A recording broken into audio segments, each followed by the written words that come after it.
Hello friends. आज के इस क्लास में हम स्टार्ट कर रहे हैं अपना next chapter superposition of waves. जैसे कि आप जानते हैं कि हमने ये अपना सीरीज स्टार्ट किया है क्वेश्चन बैंक सॉल्यूशन का। महाराष्ट्र स्टेट बोर्ड ने जो रिलीज किया है क्वेश्चन बैंक फिजिक्स का क्लास 12 का 1 मार्क के क्वेश्चन के लिए आज हम डिस्कस कर रहे हैं superposition of waves. So see let us start. The first question is, a wave is represented by an equation y is equals to a sine of bx plus ct given that the constant a b c are positive। मतलब इस equation में a b और c ये तीनों constant है और तीनों की भी वैल्यू पॉजिटिव है। Can you tell in which direction the wave is moving, मतलब वेव का डायरेक्शन क्या होगा ये आपको बताना है। ठीक है, तो सी यहाँ पे आप हमेशा एक हिंट ध्यान में रखना कि जो इक्वेशन दिया होता है उस इक्वेशन में अगर x के साथ पॉजिटिव साइन लगता है तो इसका मीनिंग होता है कि wave is moving along the negative x direction. ठीक है, सो यहाँ पे as it is clear plus sign is there, so our answer should be that wave is moving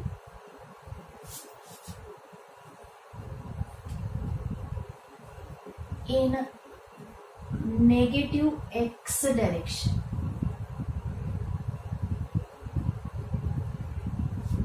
ठीक है, सो अगर यहाँ पे इक्वेशन में नेगेटिव आता तो उसका अपोजिट मतलब wave is moving in positive x direction. ठीक है, सो ये आप याद रखना, यहाँ पे आएगा ये प्लस साइन है तो नेगेटिव ऑफ एक्स डायरेक्शन। ये हो गया आपका पहला answer. Second question, Y wave motion is doubly periodic. So सबसे पहले तो ये पता होना चाहिए कि पीरियोडिक मतलब क्या होता है। पीरियोडिक मतलब क्या कि एक पर्टिकुलर टाइम इंटरवल के बाद अगर रिपीट कुछ बात होती है तो उसे पीरियोडिक बोलते हैं। Wave motion is doubly periodic means what, it has two types of periodicity. It is repeating itself after a particular time interval and after a particular shape or distance. That means एक particular position के बाद ही अपना wave खुद का फिर से repeat shape करेगा।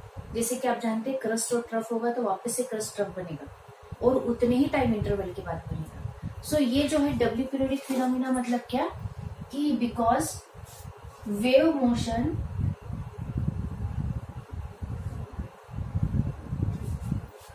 Has periodicity in space and in time।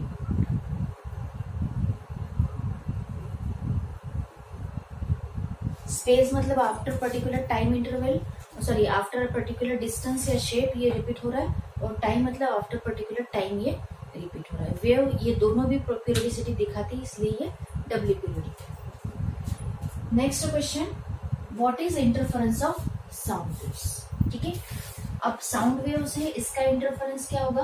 Interference मतलब आपको एक उसका मीनिंग याद रखना है कि इंटरफियर करना, किसी की भी बात में आपको इंटरफियर करते मतलब क्या, उसको हम बीच बीच में जो है टांगना, इसका सीधा सीधा मीनिंग है। सो इंटरफेरेंस मतलब क्या, दो साउंड वेव अगर एक दूसरे में मिलते हैं तो उसको बोलते हैं इंटरफेरेंस। अब लेकिन उसमें होगा क्या कि साउंड वेव्स ये लॉन्जिट्यूडनल वेव है जो कि अल्टरनेट कॉम्प्रेशन एंड रेयरफेक्शन से बनता है।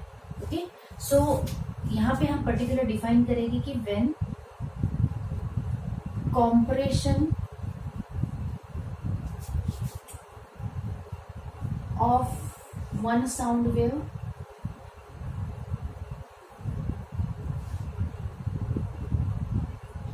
is coincide, or you can write overlap also, is coincide with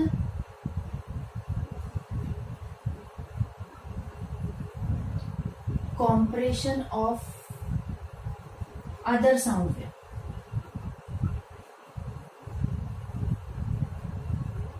अब अगर ऐसा ओवरलैपिंग होगा सेम का कॉम्प्रेशन विथ कॉम्प्रेशन, तो यहाँ पे जो रिजल्टेंट एम्पलीट्यूड होगा वो इंक्रीज होगा, देन रिजल्टेंट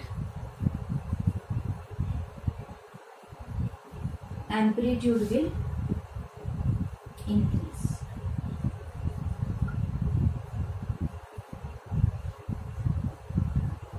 और अगर ऐसा सेम सेम का नहीं हुआ, कॉम्प्रेशन विथ रेयरफेक्शन हुआ, तो एम्पलीट्यूड विल डिक्रीज। सो यहाँ पे हम एक ही लाइन में लिख देंगे अदरवाइज डिक्रीजिंग। इस सेंटेंस का मीनिंग भी बताती हूँ कि when compression of one sound wave is coincide with compression of other sound wave, obviously मतलब रेयरफेक्शन विथ रेयरफेक्शन कोइंसाइड हो रहा है, then resultant amplitude will increase. So उन दोनों की कॉम्बिनेशन से जो रिजल्टेंट एम्पलीट्यूड होगा वो इंक्रीज होगा, अदरवाइज डिक्रीजिंग। और अगर ऐसा नहीं हुआ, मतलब compression is not overlapping with compression, तो इस कंडीशन में क्या होगा, कॉम्प्रेशन और रेयरफेक्शन कोइंसाइड होते हैं, तो इस मोमेंट पे एम्पलीट्यूड विल डिक्रीज। ओके, सो आपको कम शब्दों में ये 1 मार्क के लिए पूरा मीनिंग बताना है, इसलिए आपको इस तरह से आंसर लिखना पड़ेगा। नेक्स्ट क्वेश्चन है नंबर 4, व्हाट आर बिट्स। अब बिट्स मतलब क्या होता है, चलिए देखते हैं।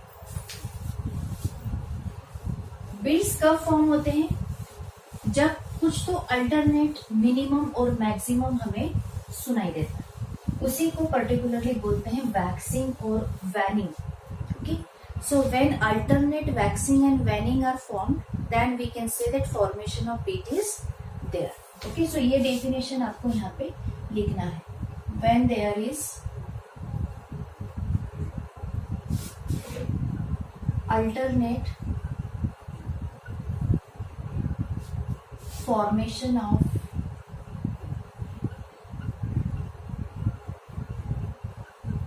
waxing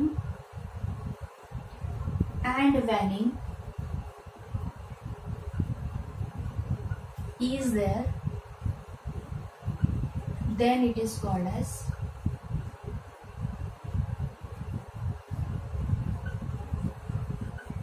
formation of beat.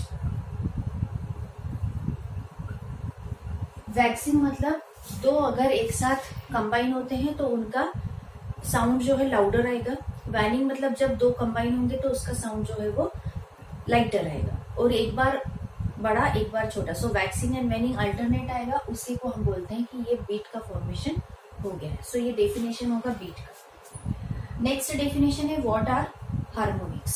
Okay, so harmonics मतलब क्या होता है, all the frequencies which are integral multiple of fundamental frequencies are called as harmonics.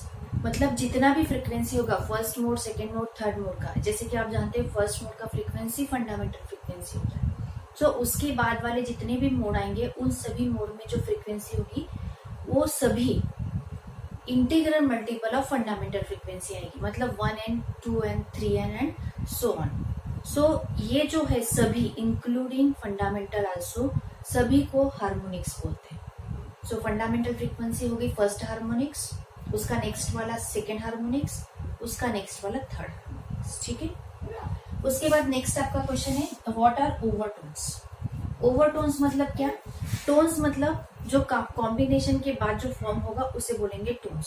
सो ये जो टोन्स फॉर्म होते हैं उनकी फ्रीक्वेंसी अगर फंडामेंटल फ्रीक्वेंसी से ज्यादा हुई तो उन्हें ओवरटोन कहेंगे। ओके, सो उसको डिफाइन भी इसी तरह से करते हैं, the tones which having frequencies greater than fundamental frequencies. मतलब क्लियरली यहाँ पे फंडामेंटल फ्रीक्वेंसी इंक्लूड नहीं होगा। ठीक है, फंडामेंटल फ्रीक्वेंसी को छोड़ के सभी जो हार्मोनिक्स होते हैं वो ओवरटोन होते हैं। ओके, सो मतलब इसका मीनिंग यहाँ पे ऐसा है कि 1n will not include as overtone. ये हो गया इसका डेफिनेशन। नेक्स्ट क्वेश्चन है स्टेट लॉ ऑफ लेंथ। अब ये क्लियरली जो है ये स्ट्रिंग के बारे में है कि जब हम स्ट्रिंग का एक्सपेरिमेंट स्टडी करते हैं वहां पे हमें एक फॉर्मूला मिलता है, उसी फॉर्मूले से स्टडी करके हमें 3 लॉ डिस्कस करते हैं। सो क्या है वो law, law of length, law of tension और लॉ ऑफ लीनियर डेंसिटी। सो इन तीनों लॉ के लिए पहले तो हमें एक फॉर्मूला समझना होगा, और वो फॉर्मूला है fundamental frequency for the string.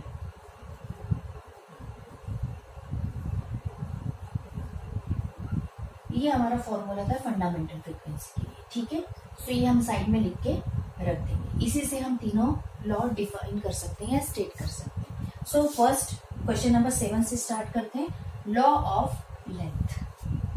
So as you know that from this formula frequency और length ये दोनों जो है वो इनवर्स में दिखाई दे रहे हैं, तो यही हमारा लॉ का स्टेटमेंट होगा कि fundamental frequency of string is inversely proportional to length of the string. लेकिन ये कंडीशन कंपलसरी बताना है कि if tension and linear density of the string remains constant. ठीक है, so will write this that fundamental statement लिख रहे हैं हम, the fundamental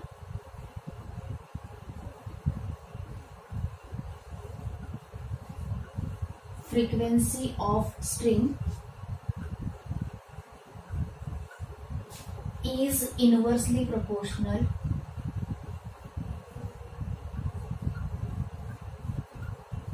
to length of string.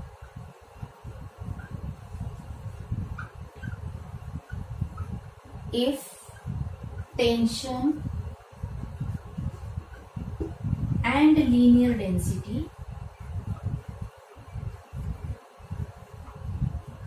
kept constant. इसी को हम इसमें भी रिप्रेजेंट कर सकते हैं कि एक ही सेंटेंस में याद रह जाए, n inversely proportional to l। ये हो गया आपका लॉ ऑफ लेंथ। सो फॉर्मूले से याद रखिएगा, आप कभी नहीं भूलेंगे।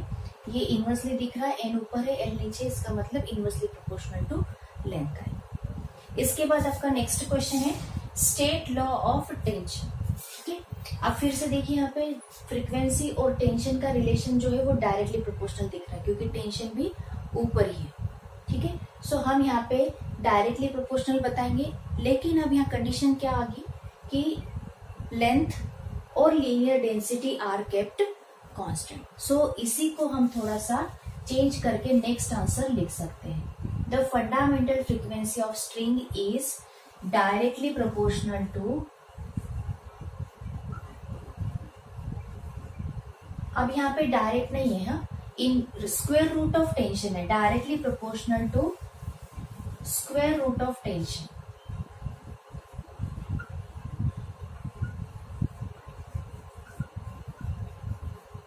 और कंडीशन क्या हो जाएगी, इफ लेंथ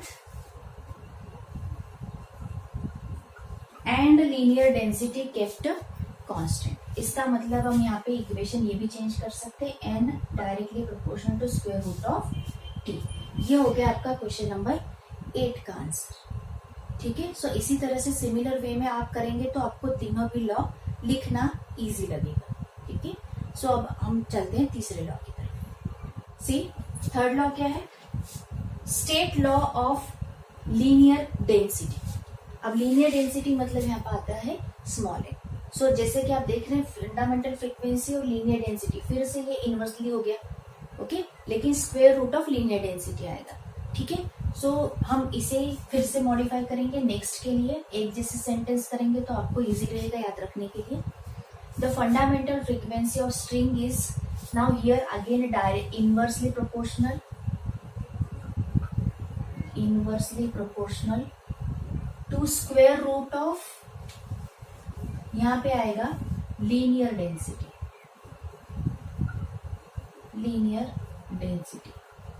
अब यहाँ पे हम फिर से कंडीशन लिखेंगे कि इफ, अब बचा कौन है, लेंथ और tension. If length and tension are kept constant, मतलब अब हमारा इक्वेशन हम इस तरह से लिख सकते। सो ये आपके एक ही इक्वेशन से तीनों भी लॉ डिराइव होते हैं। ओके, सो इस तरह से आपको स्टेटमेंट प्रिपेयर करना होगा तो आप भूलेंगे भी नहीं और आपको अच्छे से उसका मार्क्स भी मिल जाए। ठीक है, चलिए अब देखते हैं next question. What is the next question, what is the resonance.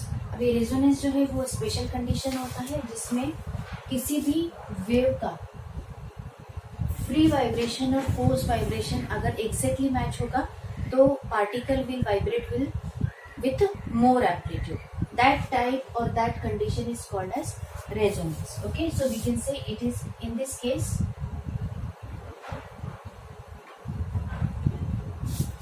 free vibration and forced vibration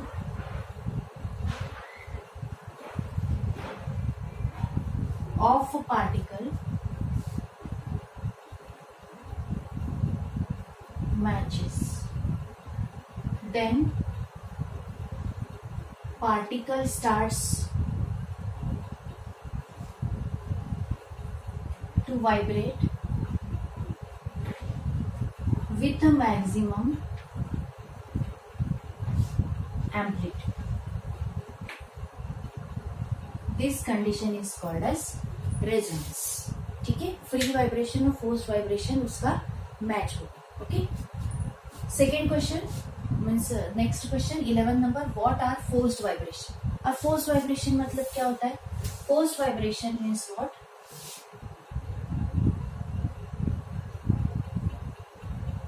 The vibrations of particles with frequency equal to external forced agency. मतलब ये फोर्सफुली हम other than natural frequency forcefully अलग से frequency अगर देते हैं तो उसके फ्रीक्वेंसी के साथ अगर उसका वाइब्रेशन जो है वो हो रहा हो तो उसे हम कहेंगे फोर्स वाइब्रेशन. फॉर एग्जाम्पल अगर हम यहाँ पे अगर पेंडुलम रखते हैं और अगर सिर्फ ये पेंडुलम हिलेगा तो ये हो जाएगा फ्री वाइब्रेशन. और अगर इसको हम हिलाने के लिए इसका हेल्प लेंगे, मतलब ये भी हिल रहा है विथ पीरियोडिक मोशन, तो इसके हिलने के कारण ये जो पेंडुलम है उसको ऑटोमेटिकली मोशन आए, ये हो जाएगा फोर्स्ड वाइब्रेशन. ठीक है, नेक्स्ट जो है वो प्रॉब्लम है नंबर 12. सिंपल है, अ वॉयलिन स्ट्रिंग, दैट मतलब यहाँ पे हमें स्ट्रिंग का कंसेप्ट यूज करना है. A violin string vibrates with fundamental frequency of 510 hertz. मतलब फंडामेंटल फ्रीक्वेंसी गिवन है आपको यहाँ पे n is equal to 510 hertz. What is the frequency of first overtone? First overtone, अब यहाँ पे हमें पता होना चाहिए कि स्ट्रिंग के लिए ओवरटोन क्या क्या होते हैं. तो सबसे पहले तो ओवरटोन फंडामेंटल फ्रीक्वेंसी को छोड़ के आएंगे. ठीक है, so for string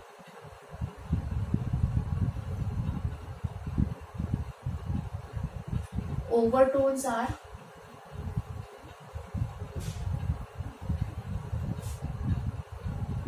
two n, 3n, 4n, 5n and so on. मतलब यहाँ पे अगर क्वेश्चन में फर्स्ट वाला पूछा है ओवरटोन तो ये आएगा आपका फर्स्ट ओवरटोन, ये आएगा आपका सेकेंड ओवरटोन, ये आएगा आपका थर्ड ओवरटोन. सो स्ट्रिंग के लिए किसी भी क्वेश्चन में अगर आपको ऐसे पूछना है तो आपको ये कंसेप्ट यूज करना है. मतलब यहाँ पे फर्स्ट ओवरटोन क्या आएगा? First overtone is equal to 2 into n. ठीक है, सो अगर क्वेश्चन बदल के भी पूछा जाए तो भी आप सॉल्व कर सकते हैं. सो स्ट्रिंग के लिए ओवरटोन 2n, 3n, 4n और उसके आगे सारे वाले. सो 2 इंटू एन है. अब n तो गिवन है आपको 510, बस इन दोनों का मल्टीप्लाई करना है. तो आंसर क्या आएगा आपका 0 2 1020. ये हो गया आपका फर्स्ट ओवरटोन का फ्रीक्वेंसी. ठीक है, अगर इसी तरह से आपको सेकेंड थर्ड के लिए पूछे तो भी आप निकाल सकते हैं. नेक्स्ट है फिर से एक प्रॉब्लम है. Okay, so let us first write the given. A string 1 metre long. So यहीं पे आपको फर्स्ट गिवन मिल जाएगा कि लेंथ जो है स्ट्रिंग की वो 1 मीटर है. Is fixed at one end, the other end is moved up and down with frequency 20 hertz. मतलब दूसरा जो एंड है उसको अप और down, up and down move किया जा रहा है. एक फिक्स है, दूसरा जो साइड है वो मूव कर रहा है. ठीक है, और उसकी मूव करने की फ्रीक्वेंसी 20 हर्ट्स है. Due to this a stationary wave with 4 complete and 1/2 loop gets produced on the string. इसकी वजह से स्ट्रिंग पे क्या हो रहा है? 4 कंप्लीट और एक हाफ लूप तैयार हो रहा है. Find the speed of the wave.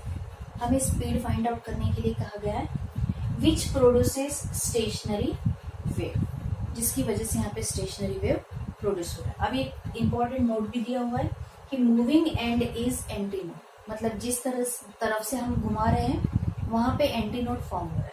सो सबसे पहले तो यहाँ पे आप आइडेंटिफिकेशन कर लीजिए कि आपका मोशन किस तरह से होगा।